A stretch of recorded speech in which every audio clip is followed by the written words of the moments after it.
हम अपने नबी की पैदाइश पढ़ लेते हैं। 12 रबीउल अव्वल 20 अप्रैल सन 571 पीर के दिन सुबह सादिक के वक्त मक्का शरीफ में हजरत अब्दुल्ला के मकान में हमारे आका दुनिया पर तशरीफ लाते हैं। कायनात के दूल्हा तशरीफ ले आते हैं। अब यह मैंने पैदाइश पढ़ दिया, जरा सुनाओ। मेरे नबी की माँ का नाम हजरत आमिना रज़ी अल्लाह ताला अन्हा है और बाप का नाम हजरत अब्दुल्ला रज़ी अल्लाह ताला अन्हा है। अब मेरे नबी की माँ, इनकी जरा एक बात सुन लो। मेरे नबी की माँ हजरत आमना फरमाती है, लोगों जरा प्यार करना सीखो, जरा तवज्जो रखो। मेरे नबी की माँ बयान फरमाती है कि जिस वक्त मैं छोटी सी थी, अभी मैं जवान नहीं हुई, तो मैं अपने बाप के घर रहती थी। उनके बाप का नाम हजरत वहाब था, हुजूर के नाना का नाम हजरत वाब है। फरमाती हैं जब मैं थोड़ी और बड़ी होने लगी तो मेरा मकान ऐसी जगह पर था जो पथरीला इलाका था।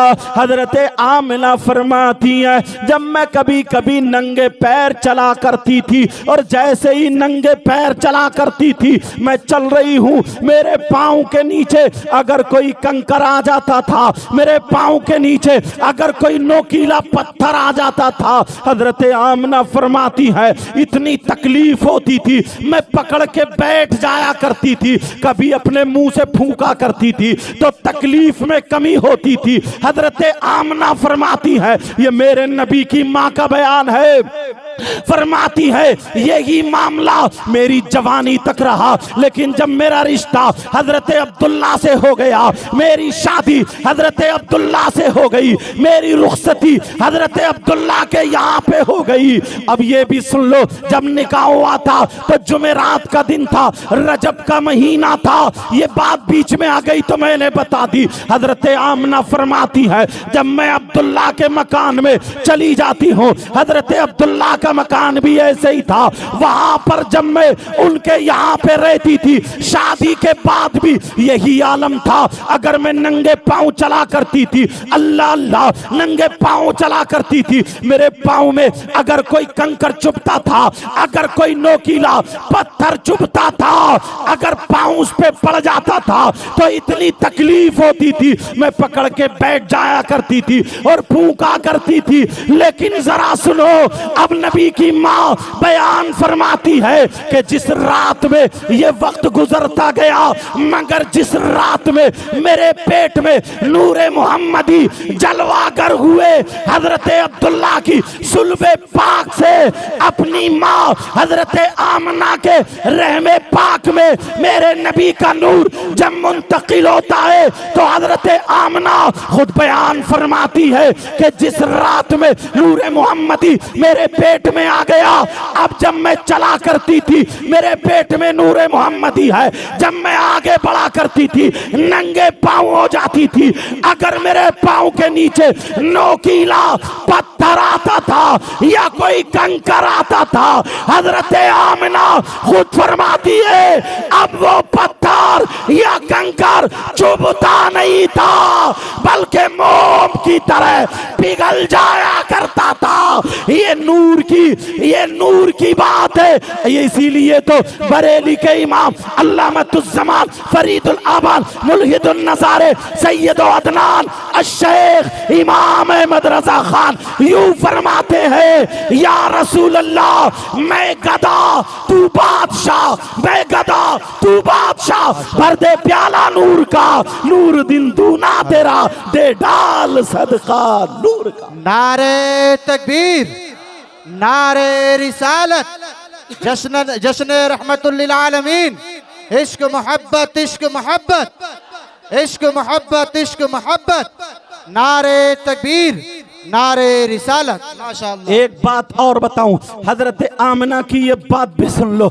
अल्लाह अल्लाह फरमाती हैं, हजरत अब्दुल्ला का यानी मेरे नबी के वालिद मोहतरम का इंतकाल हो चुका था। उस वक्त नबी पेट शरीफ में थे, हजरत आमिना के शिकम पाक रहमे पाक में थे, तभी हजरत अब्दुल्ला का इंतकाल हो चुका था। हजरत आमिना फरमाती है जैसे और औरतों को गिरानी होती है पैदाइश के वक्त पे या 5वां 6ठा 7वां महीना जब होता है, हजरत आमिना फरमाती है मुझे कभी गिरानी नहीं आई। मेरे पीछे आगे आवाजें आती थी, अस्सलातु वस्सलामु अलैका या रसूल अल्लाह, अस्सलातु वस्सलामु अलैका या नबी अल्लाह, अस्सलातु वस्सलामु अलैका या हबीब अल्लाह।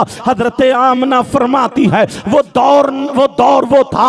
आज के दौर में नल है, आज के दौर में टंकियां हैं, आज के दौर में पानी काफी है, लेकिन वो अरब का इलाका था, कुएं थे, कुओं से पानी भरा जाता था। एक कुएं पर औरतें पानी भर रही है। हजरत आमिना फरमाती है मैं भी एक दिन अपना छागल लिया, वो बर्तन ले लिया पानी भरने वाला बर्तन, और मैंने रस्सी ले ली, मैं भी कुएं पर पानी भरने यानी बराबर में चली जाती हूँ। वहां पर कोई और मर्द नहीं था, औरतें पानी भर रही है, जरा मेरी तरफ तवज्जो करना। हजरत आमिना खुद फरमाती है मैं भी औरतों के लाइन में लग जाती हूँ, और जैसे ही औरतों की लाइन में लगी, औरतें यके बाद दीगरे वो पानी भर के जा रही है। एक औरत ने कुएं से पानी भरा, दूसरी ने भरा। हजरत आमिना फरमाती है जब मेरी बारी आ जाती है तो मेरे दिल में ख्याल आता है, ख्याल क्या आता है, ऐ आमिना एक मर्तबा कुएं के अंदर झांक करके देख ले, कहीं ऐसा ना हो कि तेरी रस्सी छोटी पड़ जाए,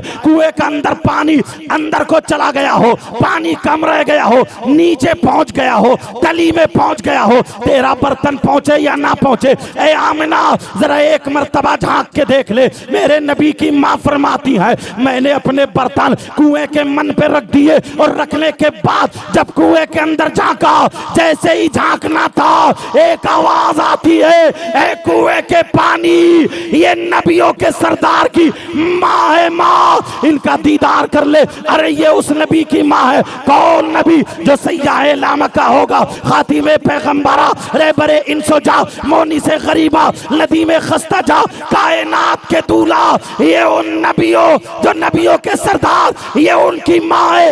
ए पानी दीदार कर ले। मेरे नबी की माँ फरमाती है कुएं के अंदर से पानी निकला, और निकलने के बाद मैंने अभी रस्सी नहीं डाली, मैंने बर्तन नहीं डाला, वहां पे रखा हुआ था। फरमाती है मेरे पेट में अभी नूरे मोहम्मदी था, मगर कुएं का पानी कुएं से निकला, और निकलने के बाद मेरे चेहरे के करीब से आ करके मेरे बर्तनों को भर जाता है। जैसे ही मेरे बर्तनों को भरा, औरतों ने देखा ऐ आमिना तेरा कमाल नहीं है, ऐ आमिना तेरा कमाल है, ऐ आमिना जरा बोलो, इतना ऊंचा मकाम तुम्हारा, कुएं का पानी खुद ही भर गया, तुम्हारे बर्तनों में आ गया। आमिना बोली ये मेरा कमाल नहीं, मेरे पेट में जो बच्चा है ये उसका कमाल है। तभी तो बरेली के इमाम बोले सबसे औला वाला हमारा नबी, सबसे वाला वाला हमारा नबी, अपने मौला का प्यारा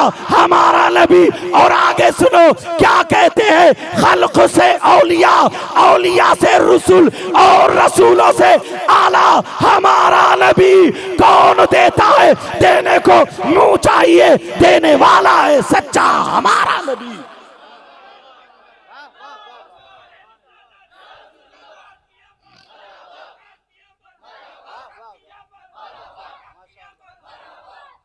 माशाअल्लाह।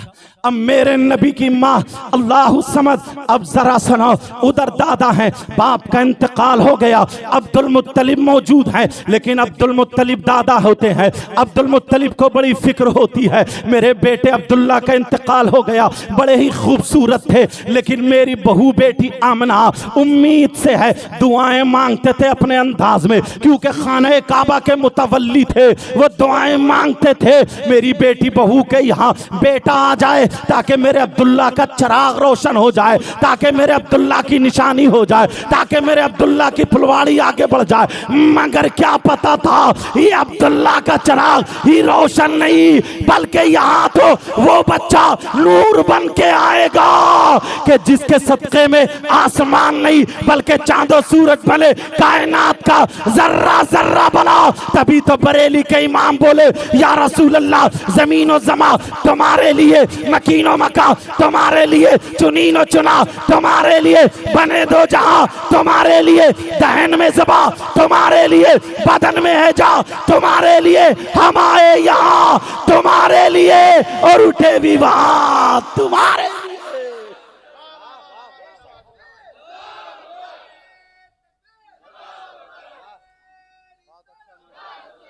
क्योंकि नबी की पैदाइश पढ़ रहा हूं। अल्लाह अल्लाह, अब वो रात आ जाती है। हजरत आमना घर में अकेली है। कई तारीखें हैं, एक तारीख ये भी बताती है हजरत आमना के यहाँ उस रात में चिराग नहीं जल रहा था, क्योंकि इतने पैसे नहीं थे जो चिराग में तेल डाल लिया जाए, कोई ये ना समझे। और दूसरी वजह ये भी हो सकती है क्योंकि आज नूरे मोहम्मदी दुनिया पे तशरीफ लाने वाला है, मेरे आका दुनिया पे तशरीफ लाने वाले हैं, तो घर में तो खुद ही उजाला हो जाएगा। अल्लाह अल्लाह। अब कुछ औरतें रूहानी तौर पे आती हैं। हजरत हव्वा आती है, हजरत मरियम आती है, हजरत कुलसूम जो मूसा अलैहिस्सलाम की बहन वो आती है, और भी औरतें आती है। बाज ने लिखा हजरत सारा भी थी, बाज ने लिखा हजरत सफूरा भी थी, लेकिन कुछ औरतें मक्के की खिदमत के लिए जो साथ में रहा करती थी, हजरत शिफा भी थी, और भी औरतें थी, और उम्मे ऐमन के बारे में भी आया, वो भी थी। लेकिन सुनो, अब जरा तवज्जो करो, मेरे नबी जब 12 रबीउल अव्वल 20 अप्रैल सन 571 पीर के दिन सुबह सादिक के वक्त दुनिया पे तशरीफ लाते हैं। अल्लाह अल्लाह, जैसे ही तशरीफ लाते हैं हजरत आमना फरमाती है खरजत मिन्नी नूर, मुझसे नूर निकला, मुझसे नूर निकला, ऐसा नूर आया जिससे मेरे घर में रोशनी हो गई। और इतनी रोशनी हुई मैंने शाम के महल्लात भी देख लिए थे। अब जरा आगे बढ़ो, उधर दादा को पता चल गया, पिछली रात है, सुबह सादिक का वक्त है, दादा को पता चला वो खाने काबा में थे, दादा को पता चला तुम्हारे यहाँ आमना के यहाँ एक बेटा पैदा हुआ। दादा तो उछल गए, मेरे बेटे अब्दुल्ला की निशानी अब चल गई है। क्या पता था दुनिया इन्हीं के सदक़े में बनी है। अल्लाह अल्लाह दौड़े और दौड़ते हुए आए, दरवाजे पे आए। जैसे ही दरवाजे पे आए आवाज देते हैं, कहते हैं बेटी बहू आमना, मैंने ऐसे ऐसे सुना है, क्या बात सच है? हजरत आमना फरमाती है अब्बा, हाँ अब्बा ये बात सही है। कहा बेटी मेरा देखने दिल चाह रहा है, अगर इजाजत हो तो मैं अंदर आ जाऊं। हजरत आमना ने कपड़े संभाले, मेरे नबी को हरे कलर का कपड़ा उड़ा दिया जाता है, लेकिन जैसे ही कपड़ा उड़ाया, अब सुनो, उस कपड़े के अंदर से रोशनी निकल निकल के पूरे कमरे को मुनव्वर किए हुए है। अब इजाजत मिल गई, अब्बा अंदर आ जाइए। हजरत आमना कहती है अब्बा जान अंदर आ जाइए। अब्दुल मुत्तलिब अंदर आते हैं, लेकिन बहू के सर पे हाथ रखा, जो भी प्यार का अंदाज था वो सर पे हाथ फेरा। अब जरा सुनो, हजरत मेरे आका मोहम्मदुर रसूलुल्लाह सल्लल्लाहु अलैहि वसल्लम वहां कपड़े से ढके हुए हैं। अब्दुल मुत्तलिब देख रहे, दाएं देख रहे, चिराग नजर नहीं आ रहा, बाएं देख रहे, चिराग नजर नहीं आ रहा, इधर आधर देख रहे, लेकिन रोशनी नजर आ रही है, चिराग नजर नहीं आ रहा है। मामला क्या है? और अजीब तरीके की रोशनी है। अल्लाह अल्लाह। लेकिन मामला जब आगे बढ़ा, अब्दुल मुत्तलिब इधर आधर देख रहे, कैसे हैं वो लोग जो ये कहते हैं नबी को इल्म गैब नहीं था, अभी तो पूरे एक दिन के भी नहीं हुए हैं, मगर मेरे नबी अपने दादा के दिल की बात को पहचान गए। मेरे दादा ये रोशनी देख रहे, कहां से आ रही है? मेरे नबी थोड़े हिले जुले, हिलना था, पाँव से थोड़ा वो कपड़ा हट जाता है, है, जैसे ही पांव से कपड़ा हटा रोशनी बढ़ जाती है।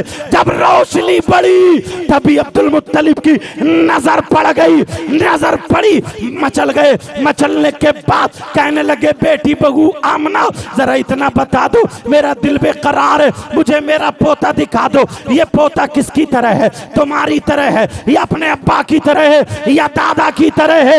अब्दुल मुत्तलिब पूछ रहे, मगर आमना खामोश खड़ी है, जवाब क्या दे? सोच रही है मेरे नबी की तरह दुनिया में कोई है ही नहीं, तो फिर मैं कैसे बता दूं? खामोश खड़ी है। कहा अब्बा जान आप खुद देख लीजिए, जैसे ही अब मेरे नबी की माँ कपड़ा हटाती जा रही है, रोशनी बढ़ती जा रही है, कपड़ा हटाती जा रही है, रोशनी बढ़ती जा रही है, कपड़ा हटाती जा रही है, रोशनी बढ़ती जा रही है। जब कपड़ा हटा पूरा कमरा मुनव्वर हो गया।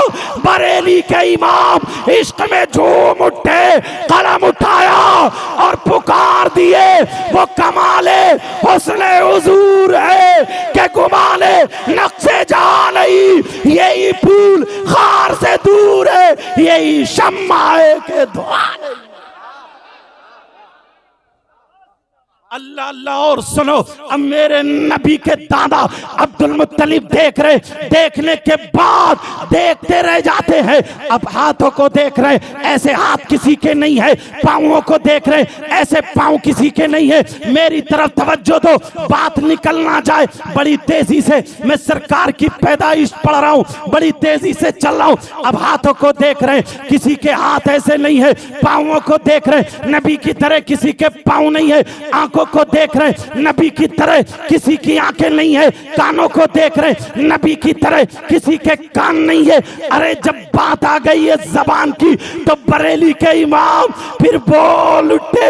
क्या बोले? वो जबान जिसको सब कुन की कुंजी कहे, उसकी नाफिज हुकूमत पे लाखों सलाम। लेकिन बात आगे बढ़ो, अब चेहरे को देखा तो किसी का चेहरा मेरे नबी की तरह नहीं। और ये दो टांगों का मौलवी ये कहता है नबी हमारी तरह, नबी के दो हाथ हमारे भी दो हाथ, नबी की दो आंखें हमारी भी दो आंखें, नबी के दो पांव हमारे भी दो पांव। इस बेवकूफ से कहना अरे तू कहता है नबी के दो हाथ हमारे भी दो हाथ, तो चल्ला नबी का हाथ अगर उठता है तो डूबा हुआ सूरज पलट आता है। तेरी माँ ने अगर दूध पिलाया तो एक आध सितारा पलट के दिखा दे, एक भी सितारा पलट के नहीं दिखा सकता। नबी का इशारा होता है तो चांद दो हिस्सों में होता है। अगर तूने दूध पिया है तो चांद को दो हिस्सों में करना छोड़ दे। तू ये बात करना छोड़ दे, करके दिखा। तभी तो बरेली के इमाम बोले, क्या बोले?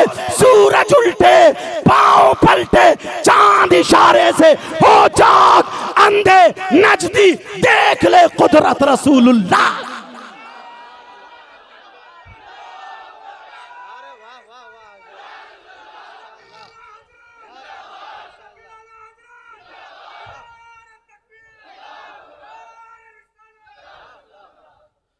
अब जरा सुनो, अब्दुल मुत्तलिब देखते जा रहे हैं, कभी आंखों को देख रहे हैं, कभी नाक को देख रहे हैं, कभी हाथों को देख रहे हैं। कह रहे कोई नहीं है। अब्दुल मुत्तलिब बरजस्ता बोल उठे, कहने लगे बेटी बहू आमना जरा इनके हाथों को तो देखो, बेटी बहू आमना मेरे बच्चे के पांवों को तो देखो, बेटी बहू आमना जरा चेहरे को तो देखो। बहू बेटी आमना सुनो, इनकी तरह कोई हसीन और जमील खूबसूरत है ही नहीं। आमना तुम्हें मुबारक हो, किसी माँ ने तुम्हारी तरह आज तक कोई बच्चा जना ही नहीं है। ये तो मेरे नबी की मौजूदगी में भी हजरत हसन बिन साबित ने यही तो कहा था, वह आसनो मिनका लम तरक़त तो आईनी वह अजमलो मिनका लम तलिदिन निसा वह आसनो मिनका काफ ज़मीर खिताब। ए आका आपकी तरह कोई खूबसूरत नहीं है, आपकी तरह हसीन और जमील मेरी आंख ने देखा ही नहीं है। आका आपकी तरह किसी माँ ने कोई बच्चा जना ही नहीं है। और यही तक नहीं, हजरत अबू हुरैरा रदियल्लाहु ताला अन्हु तो यूं फरमाते हैं, मा आसनो शैआन, ये हजरत अबू हुरैरा फरमाते हैं, मा आसनो शैअन मिन रसूलिल्लाहि सल्लल्लाहु ताला वसल्लम व कान्न शम्स तजरी फी वजही, फरमाते हैं मेरे नबी की तरह खूबसूरत हमने देखा ही नहीं है। गोया ऐसा लगता है जैसे चेहरे में सूरज उतर आया हो, सूरज गर्दिश कर रहा हो। यही कह रहे हजरत जाबिर बिन समरा भी ये कहते हैं कि नबी की तरह किसी ने देखा ही नहीं। अब एक एतराज तुम कर सकते हो, हजरत हसन बिन साबित ने सिर्फ मक्का देखा, मदीना देखा, सऊदी अरब देखा, उसके आगे नहीं। हजरत अबू हुरैरा जितने सहाबा ने यही कहा, सबने यही देखा, हिंदुस्तान नहीं देखा। हो सकता है नबी से ज्यादा खूबसूरत कोई हिंदुस्तान में हो सकता है तुम अगर ये सवाल करो नबी से ज्यादा खूबसूरत कहीं पाकिस्तान या नेपाल या दुनिया के किसी कोने पर हो, तो फिर जवाब तुम्हारा नामुकम्मल है। लेकिन मुकम्मल मैं किए देता हूं। अब उससे पूछो जिसने हिंदुस्तान भी देखा, उससे पूछो जिसने दुनिया का कोना कोना देखा, चप्पा चप्पा देखा, उसका नाम क्या है? उनका नाम है हजरत जिब्रील। हजरत जिब्रील से पूछो, जिब्रील तुमने जमीन देखी, जमीन वालों को देखा, आसमान देखा, आसमान वालों को देखा, क्या मेरे नबी की तरह किसी को देखा? तो जिब्रील कहते हैं कल्लबतुल अर्दा मशारिक़हा व मगारिबहा फलम अरा मिथला मुहम्मदिन सल्लल्लाहु ताला अलैहि वसल्लम। हजरत जिब्रील कहते हैं मैंने दुनिया का चप्पा चप्पा देखा, मैंने कोना कोना देखा, मगर मोहम्मदुर रसूलुल्लाह को किसी को मोहम्मदुर रसूलुल्लाह की तरह नहीं देखा। यही तो अच्छे रजा, प्यारे रजा, हम सबके बरेली के आला हजरत अहमद रजा यही तो कहते हैं। यही बोले सिदरा वाले चमने जहां के ताले सभी मैंने छान डाले, तेरे पाए का नहीं। सुभान अल्लाह। नारे तकबीर, नारे तकबीर, नारे रिसालत, कलामे आला हजरत, नारे तकबीर, थोड़ा और नारे रिसालत, जिंदाबाद जिंदाबाद। ये मेरे नबी की माँ। अब अब्दुल मुत्तलिब कहते हैं बेटा बहू आमना। अच्छा मैं ज्यादा तेज तो नहीं बोला, समझ में आ रही है आप लोगों के? अल्हम्दुलिल्लाह बोलो, क्योंकि ये रहमतुल लिल आलमीन पे प्रोग्राम है। चाहता हूं कि आका ही की बातें बताऊं। सुनना चाह रहे बोलो। अब्दुल मुत्तलिब कहने लगे बेटा बहू आमना इजाजत हो तो गोद में ले लूं? कहा जी अब्बा जान ले लीजिए। मेरे नबी दादा की गोद में। कहा बेटी बहू आमना अगर इजाजत हो तो इसे कहीं ले जाऊं? कहा अब्बा जान एक मिनट। मेरे नबी की माँ ने आका के ऊपर कपड़ा उड़ा दिया, कपड़ा ढक दिया। तवज्जो रखना, किसी की गोद में कपड़े से बच्चा ढका हुआ पहचानोगे? अल्लाह अब्दुल मुत्तलिब की गोद में है। कौन है? नबी है। कपड़ा ढका हुआ लेके जा रहे हैं। कहां? नहर पे नहीं, बागीचे में नहीं, खाना काबा के मुतवल्ली थे, खाना काबा लेके जा रहे हैं। सुभान अल्लाह, सुभान। ये कौन है गोद में? जिंदाबाद जिंदाबाद। बरेली के इमाम फिर कहते हैं हाजियो आओ शहनशाह का रोजा देखो, काबा तो देख चुके, काबे का काबा देखो। चले अब्दुल मुत्तलिब गोद में लेकर के चले। आसपास के जो थे वो थर थरा करके गिर गए। खाने काबा में जब पहुंचे, कदम रखा, दरो दीवार पुकार उठी, कद जा अन्नबीयुल मुख्तार। ये मेरे नबी का मीलाद खाने काबा पड़ रहा है। बेशक। कैसे पहचाना? और ये भी है दुनिया का मुसलमान अगर झुकता है तो खाना काबा की तरफ, मगर काबा झुका है तो मेरे नबी के घर की तरफ। अब सुनो, खाना काबा वुलिदन नबीयुल मुख्तार, जान नबीयुल मुख्तार बाइख्तियार नबी आ गए। ये खाने काबा कह रहा था मुझे बुतों से पाक करा करके अब तकद्दुस के साथ तवाफ कराने वाले नबी आ गए। अल्लाह उस समात कैसे पहचाना? खाने काबा ने पहचान लिया। तभी तो आला हजरत के मुरीद, आला हजरत के खलीफा पुकार उठे। क्या बोले? बुत शिकन आया, ये कह के सर के बल बुत गिर पड़े। झूम कर कहता था काबा अस्सलातु वस्सलाम, ए शहंशाह मदीना अस्सलातु वस्सलाम। बेशक सुभान अल्लाह जिंदाबाद जिंदाबाद। आका अलैहिस्सलातु वस्सलाम वहां पर तो वो औरतें जो थीं वो बताती हैं और मेरे नबी की मां खुद फरमाती, क्या फरमाती हैं? कहती हैं कि जिस रात में मुहम्मदुर रसूलुल्लाह मेरा बेटा नूर बन के तशरीफ लाया तो ये आसमान के सितारे इतने करीब हो गए, इतने करीब हो गए, इतने करीब हो गए, ऐसा लगता था कि मेरे आंगन में न गिर जाए। बिल्कुल करीब हो गए। यखिर्रु अलैहि का लफ्ज आया, समझ रहे हैं मेरी बात? लगता है आला हजरत का ये शेर इस तरफ इशारा कर रहा, ये सितारे क्यों करीब आ गए? मेरे नबी यहां पर, आसमान के सितारे क्यों करीब आ गए? आला हजरत ने रहनुमाई फरमाई इस शेर के जरिए। क्या फरमाई? सुबह तैबा में हुई, बटता है बाड़ा नूर का, सदका लेने नूर का आया है तारा नूर का। बेशक सुभान अल्लाह। सुबह तैबा में हुई, बटता है बाड़ा नूर का, सदका लेने नूर का आया है तारा नूर का। अब चलो आगे थोड़ी, क्योंकि मुझे और आगे भी बोलना है। इसी पे अगर और फैलाता रहूं तो बात आगे चली जाएगी, लेकिन तवज्जो रखो, अल्लाह अल्लाह सुनो। अब मामला ऐसा आता है, मक्का शरीफ के बाद एक पहाड़ी, दूसरी पहाड़ी, तीसरी पहाड़ी, 12 पहाड़ियों के बाद एक बस्ती है। और ये बस्ती कौन सी है?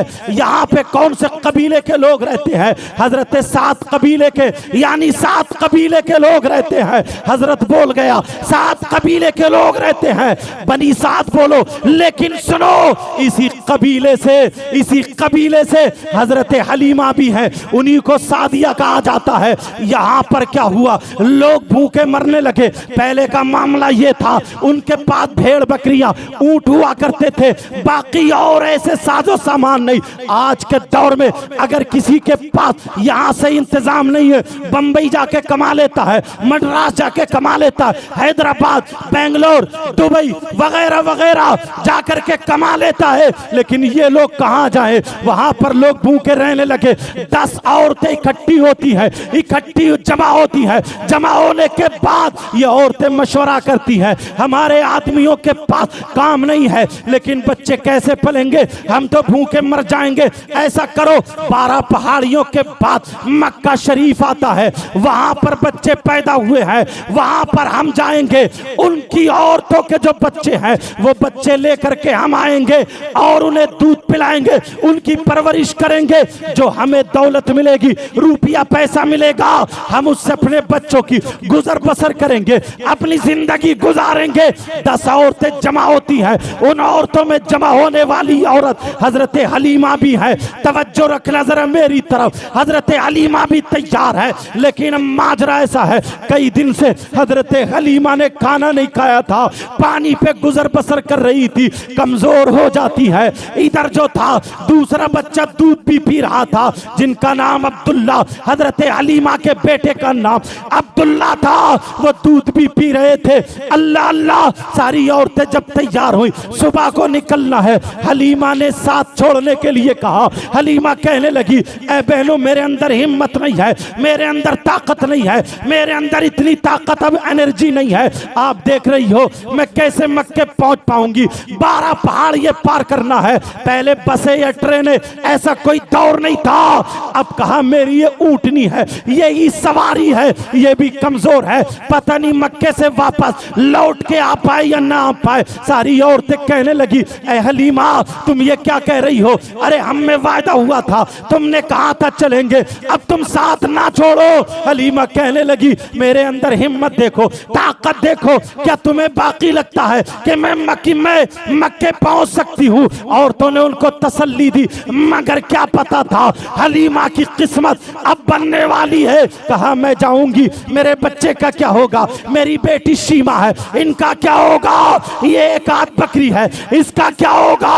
कहा नहीं, तुम्हें चलना है। हजरत हलीमा को तैयार कर लिया, औरतें लेकर के चली। हजरत हलीमा की ऊँटनी कमजोर थी, तारीख ये बताती है 6 या 7 जगह ऊँटनी रास्ते में बैठी है, थक जाती है, बैठ जाती है, फिर थकावट उतरने के बाद हलीमा उसे हाँकती है और फिर चलती है। 7 मरतबा या 6 मरतबा के बाद मक्का शरीफ पहुंचती है। सारी औरतें पहले पहुंच जाती है। औरतों ने देखा ये मालदार का बेटा है, इसको तो मैं लूंगी। दूसरे को देखा ये मालदार का बेटा है, इसको तो मैं लूंगी। सारी औरतों ने मालदार बेटों को दौलत के चक्कर में ले लिया। अब जब मेरे नबी के बारे में सुना, कहा इनके बाप नहीं है, इनके बाप नहीं है, ये तो यतीम है। औरतों ने खुद ही फैसला कर लिया, अरे यतीम है तो यहाँ से क्या मिलेगा? कुछ भी नहीं मिलेगा, क्योंकि उनका मकसद दूसरा था। मगर क्या पता था बाद में आने वाली हलीमा, उसकी किस्मत जोर मार रही है। हजरत हलीमा आ गई, मक्के में भूख के मारे निढाल है और सुबह से शाम तक घूमती रही, कोई बच्चा नहीं मिला। सारे बच्चे औरतों ने ले लिए। कहा एक बच्चा रह गया है जो यतीम है, मगर बड़ा कमाल का बच्चा है, उसके बारे में सब कुछ सुना है। जो मकसद हमारा दौलत मिले, माल मिले, पता नहीं दादा कुछ दे या ना दे, खाना काबा के तो मुतवल्ली है। वो औरतें खुद ही खुद दिल में बातें बना रही होंगी, लेकिन सुनो, इधर क्या पता था हजरत हलीमा की किस्मत अब जागने वाली है। हजरत हलीमा हजरत आमना के पास पहुंच गई, आंखों में आंसू है। कहा बहन मैं ऐसे ऐसे आई हूँ, मेरा मकसद ये था, मगर परेशान हूँ, क्या करूँ? कोई बच्चा नहीं मिला। हजरत आमना के भी आंखों में आंसू आ गए और कहा बहन पहले खाना खा लो, पानी पियो। हजरत हलीमा को खाना खिलाया। हजरत आमना की आंखों में आंसू है। कहा बहन रो क्यों रही हो? कहा इसलिए रो रही हो, अरे तुम ये सोच के आई थी दौलत मिलेगी, मगर आमना से पूछो कई रातें ऐसी गुजारी है कि घर में चिराग रोशन नहीं हुआ है, घर में चिराग रोशन नहीं हुआ, क्योंकि इतने पैसे नहीं थे तो तेल लेकर के चिराग में डाल ले, मगर ससुर से नहीं मांगा। खुददार खातून है, हजारों में एक औरत होगी जिसको